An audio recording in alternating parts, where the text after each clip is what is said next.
10 Deadliest British Serial Killers. Today, we are diving into the dark and chilling world of serial killers. Throughout history, the UK has seen its fair share of infamous murderers who have terrorised communities and shocked the nation. From the seemingly ordinary individuals to the truly deranged, these individuals have left a trail of death and devastation in their wake. In this episode, we will explore the lives, motives, and horrifying crimes committed by the 10 deadliest British serial killers. 9. Levi Belfield. This depraved individual targeted young women, including schoolgirls, and committed a series of violent crimes. His most notorious victim was teenager Millie Dowler, whose murder shocked the nation. 10. Stephen Port. Known as the Grinder Killer, Port targeted young gay men, drugged them, and sexually assaulted them before disposing of their bodies. His actions exposed systemic failures in the police investigation. These are the 10 deadliest British serial killers, individuals whose crimes have forever scarred the lives of their victims and their communities. Join us as we delve into the chilling details of their crimes, examine their motives, and explore how they were finally brought to justice. Thank you for listening to this episode of Time Tribe. Stay tuned for more true crime stories that will keep you on the edge of your seat on Harold Shipman. Known as Dr. Death, Shipman was a British general practitioner who killed at least 218 of his patients. His motives still remain unclear, but his method of choice was lethal injections of diamorphine. Harold Shipman. Did you know that one of the most prolific serial killers in modern history was a trusted doctor? Today, we delve into the chilling story of Harold Shipman. Harold Frederick Shipman was born on January 14th, 1946, in Nottingham, England. He grew up in a seemingly ordinary family and enjoyed a relatively normal childhood. Shipman's fascination with medicine began at an early age, leading him to pursue a career in the medical field. Shipman graduated from Leeds School of Medicine in 1970 and later worked in various hospitals before opening his own general practice in Hyde, Greater Manchester, in 1993. He quickly gained a reputation as a caring and dedicated doctor, winning the trust and admiration of his patients. But behind this facade of compassionate healthcare, Shipman concealed a sinister secret. He had developed an insatiable desire for power and control that manifested itself in the most horrifying way: murder. Over a period of 27 years, Shipman killed an estimated 250 of his patients, although the true number remains uncertain. He targeted primarily elderly women, administering lethal doses of diamorphine, a powerful painkiller. Shipman would later falsify medical records to make it appear as though the patient had died of natural causes, effectively covering his tracks. Shipman's crimes went undetected for years, largely due to the trust and respect he had earned from his community. However, in 1998, concerns began to arise when an unusually high number of Shipman's patients were found to have died unexpectedly. Suspicion grew, and an investigation was launched. In 2000, Harold Shipman was arrested and charged with multiple counts of murder. During his trial, chilling details emerged about his crimes and the extent of his deception. Shipman was found guilty of 15 murders, but was suspected of many more. Given the overwhelming evidence against him, he was sentenced to life imprisonment with a recommendation that he should never be released. On January 13, 2004, at the age of 57, Harold Shipman took his own life in his prison cell. leaving behind a legacy of darkness and betrayal. The case of Harold Shipman serves as a chilling reminder of the potential for evil that can lurk behind seemingly trustworthy exteriors. It also exposed significant flaws in the healthcare system and highlighted the need for increased vigilance in the medical profession. Meet Dennis Nilsen. In the late 1970s and early 1980s, Nilsen terrorized the streets of London, committing a series of gruesome murders that shocked the nation. Today, we delve into the chilling story of this notorious serial killer. Born on November 23, 1945, in Fraserburgh, Scotland, Nilsen grew up in a troubled household. As a young boy, he showed signs of an intense fascination with death. He would often dissect animals and became increasingly isolated as he got older. At the age of 16, Nilsen joined the army and served as a cook in the catering corps. It was during this time that he began to explore his darkest desires. Nilsen's first known murder occurred in 1978 when he lured a young man named Stephen Holmes to his apartment. Holmes would become the first victim in a horrifying series of killings that would span the next 4 years. Nilsen's modus operandi was chillingly simple. He would approach vulnerable young men, often homeless or living on the fringes of society, and promise them food, shelter, and companionship. Once in his apartment, Nilsen would ply his victims with alcohol and then strangle them. He would then engage in acts of necrophilia and dismember the bodies, disposing of them in various gruesome ways. What makes Nilsen's case particularly disturbing is the fact that he would keep the bodies of his victims for extended periods of time. He would bathe and dress them, engaging in bizarre conversations as if they were still alive. This went on until his apartment could no longer contain the stench of decay. Eventually, Nilsen's crimes were discovered by a plumber who found human remains blocking the drains.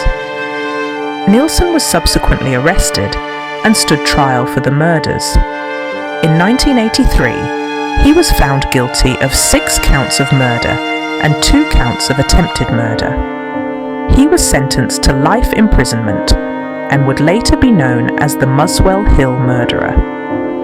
The case of Dennis Nilsen continues to captivate true crime enthusiasts to this day. The depth of his depravity and the chilling details of his crimes have ensured that his name remains synonymous with terror.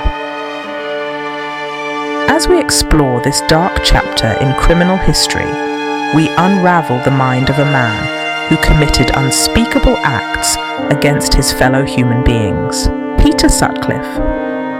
On this episode, we delve into the chilling story of Peter Sutcliffe, better known as the Yorkshire Ripper. Sutcliffe is one of Britain's most notorious serial killers, inflicting fear and panic throughout the late 1970s. Born on June 2, 1946, in Bingley, West Yorkshire, Sutcliffe grew up in a seemingly ordinary working-class family. However, as we explore his early life, a pattern of violence, anger, and misogyny begins to emerge. Sutcliffe's reign of terror commenced in 1975 when he carried out his first known attack on a sex worker. Over the following 5 years, he continued his brutally violent spree targeting women in the Yorkshire area. His victims ranged in age, profession, and background, but their lives were all tragically cut short by his rage. The Yorkshire Ripper killings gripped the nation, instilling fear in the hearts of women everywhere. Sutcliffe's attacks were savage and seemingly random, making it difficult for the police to identify the killer. The investigation became one of the largest in British history, costing millions of pounds and involving over 1,000 police officers. Despite numerous encounters with the police, Sutcliffe evaded capture for years. the intense media coverage added pressure on the police, leading to erroneous assumptions and wasted resources. It wasn't until a routine check in 1980 that Sutcliffe was finally apprehended. His arrest stunned the public, and the true extent of his crimes began to unravel. During his trial, Sutcliffe claimed to have received messages from God that commanded him to kill prostitutes. This sparked a debate about his mental state and his ultimate sentence.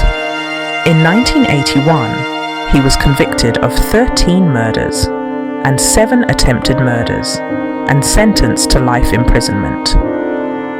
Throughout his incarceration, Sutcliffe has shown no remorse for his heinous actions, perpetuating the trauma for both the victims' families and the survivors. The Yorkshire Ripper case continues to be a haunting chapter in British criminal history. Ian Brady and Myra Hindley are names that strike fear and disgust into the hearts of many. They were a couple responsible for one of the most heinous crimes in British history, the Moors murders. This podcast will delve into the dark minds of Brady and Hindley, exploring their motivations and the legacy they left behind.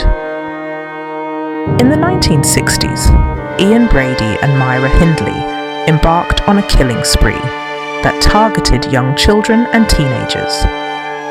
Their victims, tragically, became known as the Moors murders due to the desolate location where some of the bodies were discovered. The details of their crimes are chilling and difficult to comprehend. Brady and Hindley's crimes involved kidnapping, sexual assault, and ultimately murder. They lured their innocent victims with promises of help or offerings of rides before leading them to their deaths.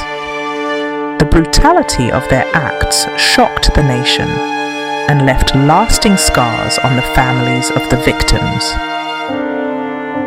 One question that arises when discussing Brady and Hindley is what motivated them to commit such horrific acts. Some psychologists suggest that Brady, in particular, had a deep fascination with death and a desire for power and control. Hindley, it seems, was heavily influenced by Brady and became an accomplice in his twisted fantasies. Brady and Hindley's reign of terror came to an end when an accomplice turned them into the police. They were arrested, tried, and ultimately convicted for their crimes. Brady was sentenced to life imprisonment, while Hindley was given a life sentence with a minimum term of 25 years. Brady died in prison in 2017, never revealing the location of one victim's body. The Moors murders continue to haunt the public consciousness, reminding us of the depths to which some individuals can sink.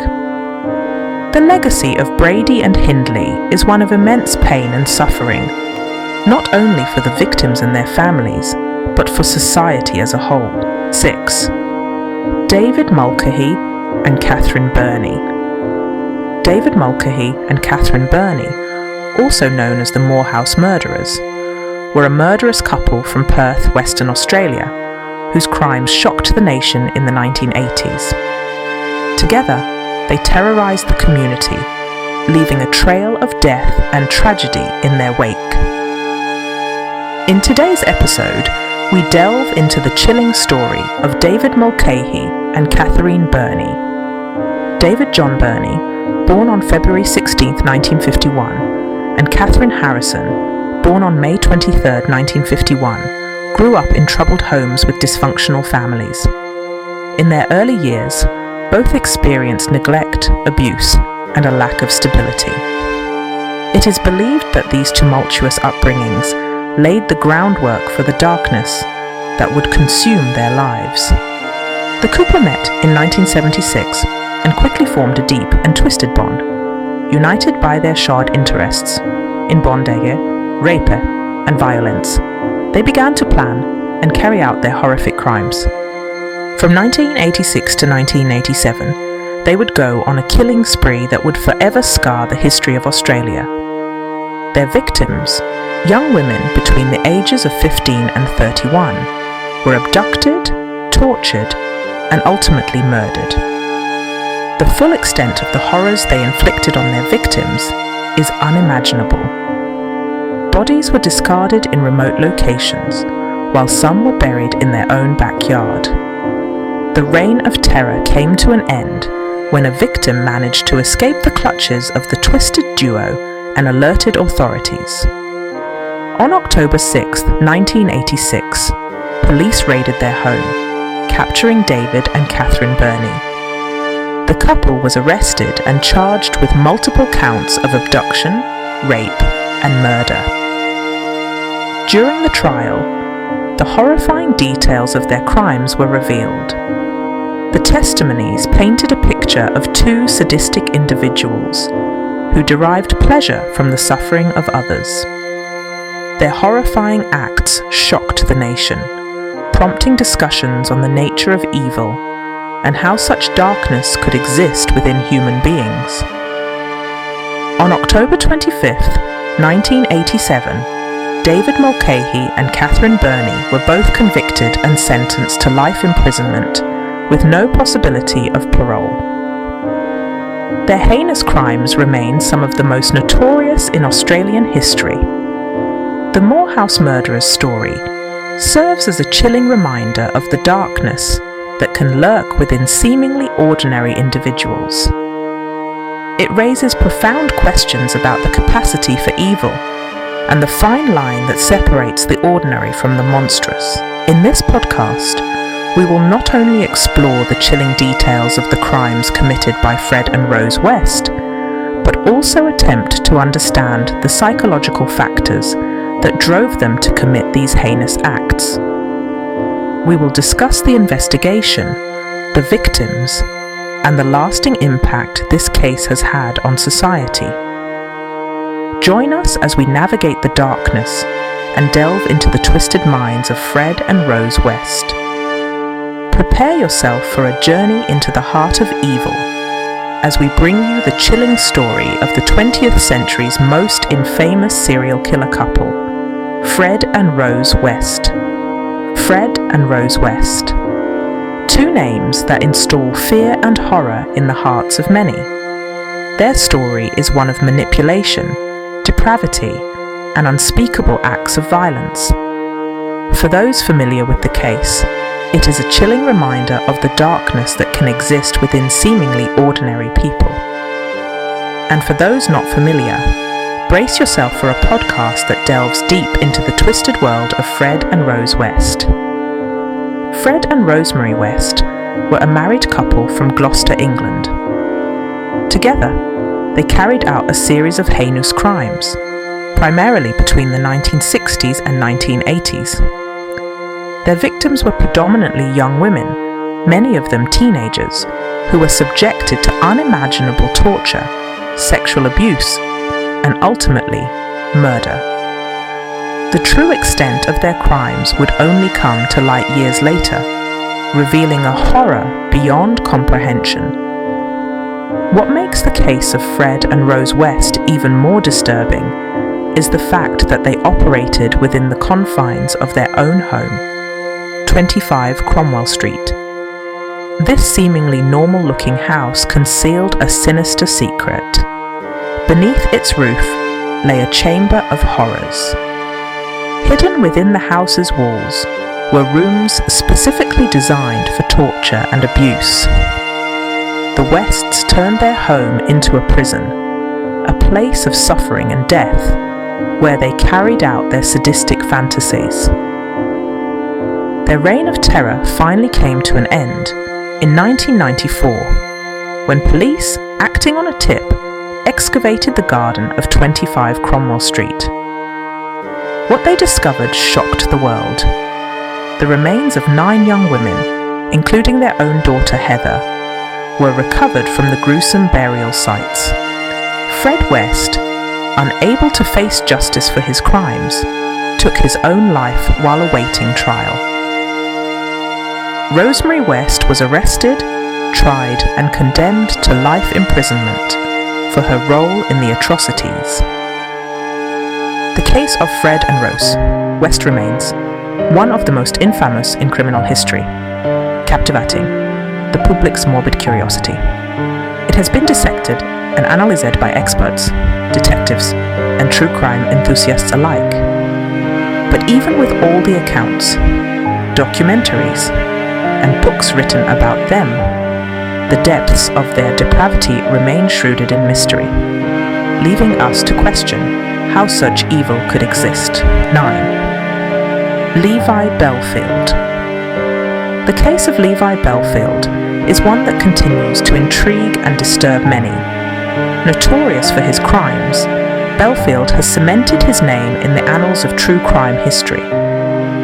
From his heinous acts to the subsequent investigation, this podcast will delve into the disturbing details surrounding Levi Belfield. Levi Belfield was born on December 17, 1967, in London, England. Growing up in a dysfunctional family, Belfield experienced a troubled childhood. With a mother who struggled with mental illness and a father who was absent from his life, he found solace in the streets. As a teenager, he began displaying antisocial behavior and engaging in criminal activities. Belfield's criminal career escalated with time. He became known for committing burglaries, robberies, and assaults. However, it was his transformation into a serial killer that horrified the public and sent shockwaves through the nation. Between 2002 and 2004, Belfield committed a series of crimes that left the entire country on edge. Most notably, he was responsible for the murders of Millie Dowler, Amélie Delagrange, and Marsha McDonnell. These young women's lives were tragically cut short due to Belfield's violent actions. The investigations into Belfield's crimes were extensive and complex. Law enforcement agencies were determined to bring him to justice and ensure the safety of the public. Forensic evidence, witness testimonies, and painstaking detective work all played a crucial role in proving Belfield's guilt. In 2008, after a grueling trial, Belfield was convicted and sentenced to life imprisonment without the possibility of parole. The trial provided closure to the victims' families, but also underscored the need for improved safety measures and enhanced law enforcement practices. British serial killer Stephen Port, a chilling tale of deception and death. Stephen Port, a British serial killer, perpetuated one of the most horrifying crime sprees in recent history. From 2014 to 2015, this seemingly ordinary man took advantage of vulnerable young men, luring them to his London apartment under false pretenses. Port's actions and the subsequent investigation revealed a shocking lack of regard for human life and exposed failures within the criminal justice system. Port's modus operandi was sinisterly simple. He would approach his victims on various online platforms, offering them sex and companionship. Once he gained their trust, he would spike their drinks with lethal amounts of GHB, an illicit drug commonly associated with gamma-hydroxybutyrate. Through this method, Port was able to incapacitate his victims and subsequently sexually assault them. However, Port's sinister plan didn't stop there. After sexually assaulting his victims, he would administer a lethal dose of GHB, ensuring their deaths. Port's motivations for these heinous crimes remain unclear. Some speculate that he derived pleasure from exerting control over vulnerable individuals, while others believe he had a sadistic desire to take lives. What is particularly disturbing about this case is the systemic failure that allowed Port to evade arrest for so long. Despite the similarities between the victims' deaths, police initially dismissed the cases as non-suspicious and did not connect them to Port. It wasn't until the tireless efforts of the victims' families and extensive media coverage that authorities began to take the case seriously. The initial lack of urgency in the investigation raised questions about the police's handling of the case and their attitudes towards vulnerable members of society. Many argue that if the victims had come from more affluent backgrounds, the response would have been quicker and more thorough. In 2016, Stephen Port was finally apprehended and charged with the murders of 4 young men: Anthony Walgate, Gabriel Cavari, Daniel Whitworth, and Jack Taylor. Port was found guilty on all counts and sentenced to life imprisonment without the possibility of parole. The Stephen Port case serves as a chilling reminder of the depths of human depravity and the flaws within our justice system. It highlights the importance of diligent and compassionate police work, ensuring that no one is left behind or dismissed. Above all, it stands as a tribute to the victims whose lives were tragically cut short, and a reminder to us all to remain vigilant in the face of darkness. Join us in the next episode as we continue to explore the dark world of serial killers, shedding light on the lives and crimes that forever changed the lives of those who crossed their paths. Thank you for joining us today.